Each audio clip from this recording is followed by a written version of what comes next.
What's up, guys? So I've been getting questions about what compact smartphones do I recommend and which ones do I have. I have two that I really like. The other ones I haven't been super interested in, but I am planning on getting some more smaller smartphones because I know there's actually a big market of people who actually just like smaller phones. So as you can see, the iPhone is in that 4-inch range for the display, the iPhone 7, and I have the Galaxy S10e here that has a 5.8-inch display. So these are two of my favorite compact smartphones. Like sometimes if you have dual smartphones, like if you're carrying around a big phone, like a Pro, and then you carry around a iPhone 7 or a Galaxy S10e, you don't want to be carrying around two gigantic phones. And I completely understand that when you're traveling or whatever. So I like to do that the same. I have the 7 Pro, and then I'll usually carry around the Galaxy S10e or the iPhone 7 because they're very compact. Both phones are at excellent prices right now. The S10e for $353 on Amazon renewed, and then we have the iPhone 7 for $141. And as you can see, both these devices look practically new. That's what I tell people all the time with refurbished models. So definitely don't be afraid to buy them. They're really good deals. The specs on here. So the Galaxy S10e, let's start off with that one because it's the most impressive and the one that I use the most. I just really love this phone, and I actually use this phone's camera the most. This camera takes some amazing photos. It is very, very good. One of my favorite cameras that I own. I even like it more than the iPhone 11 that I have. So the display on here is a 1080p AMOLED display. It's got the punch hole at the top. As you can see, I have the spiral wallpaper hiding it right here, and I kind of like having all these cool wallpapers that you can hide it, so it's not that bad. But I do prefer full screen displays. And on the iPhone 7, you have actually a smaller, much smaller display, so it's really small at this 4.7 inches, I believe. And it's a very nice display too. It's an IPS 720p display, and it's very nice. It still looks good for its age, definitely. And one of the things that I really like about the iPhone is that you get the latest version of iOS, and you're not paying a huge premium price. You can do iMessage, the emoji people thing. They have that on here. FaceTime, everything still works really great. Applications actually work great. You can play all the latest games from PUBG to Fortnite to Call of Duty Mobile, no problem. So I really love this as an entry level, iPhone device that's compact. So same for the Galaxy S10e for $350. You're pretty much getting everything. Snapdragon 855 is a beast. We'll play pretty much everything on high, no problems. You're also getting the Android 10 on here as well. So you have the latest version of Android 10 with the One UI.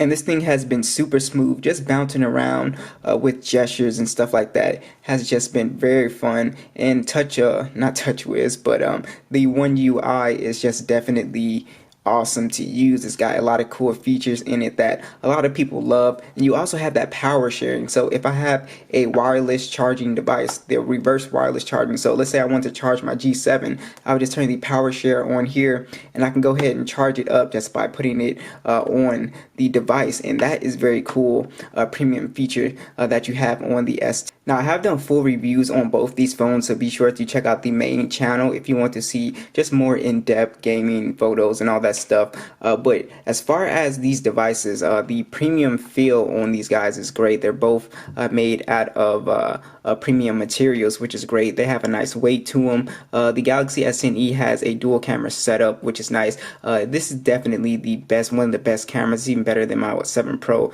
I know I keep talking about it, but it really is my go-to camera if I want to take a really good photo. The iPhone 7 still has very respectable cameras. It does look a little dated compared to the 11, but that's to be expected. But this is still a really good camera. You can get some definitely good shots out of it if you're in good lighting condition. Like I said, the real seller with this is the latest version of iOS on such a cheap device and an older device. It's just very awesome, and it does look a little bit dated, very chunky bezels and stuff right here. But like I said, this can be your secondary phone. It still does pretty decent on battery life as well for such a small phone. Both these phones actually do pretty good on battery life. You're looking at 4 to 5 hours of screen on time, and you're looking to 6 to 7 hours of screen on time on the Galaxy S10e. Actually a little bit more, I think 7 hours and 30 minutes. So you could get to 8 hours if you are a very light user. Now, as far as compact, I have small hands, so I definitely feel you guys who have like,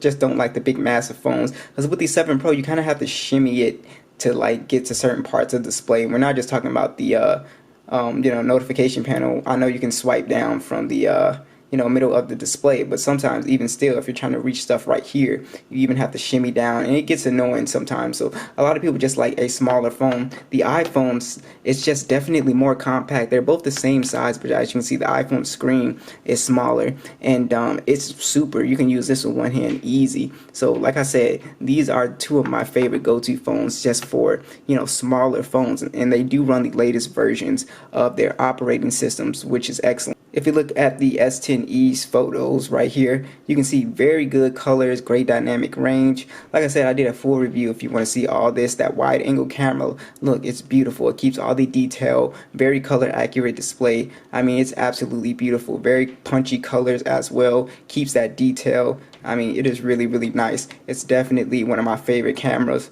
to use. Just gives off some very punchy colors that I absolutely love. Very color accurate display as well. Like I said, they both play the latest games, which I'm very impressed with the iPhone. Being for 140, you can play all the latest games on high settings, no problems, except for Fortnite, I believe. But like I said, on here, you're getting an excellent deal. Both phones still have the headphone jack, which is great. They both have dual speakers, which are very loud as well. USB Type-C and Apple's charging port. So I really like the setup on here. It has a lot of the features people still care about. Alright, so that's pretty much it. So thanks for watching this video. Be sure to check out the full reviews on both these phones if you want to see everything more in detail. And yeah, these are my two favorite compact phones. What compact phones do you guys actually want to see on the channel? Hopefully I can pick it up. Be sure to let me know, and I'll catch you guys in the next one.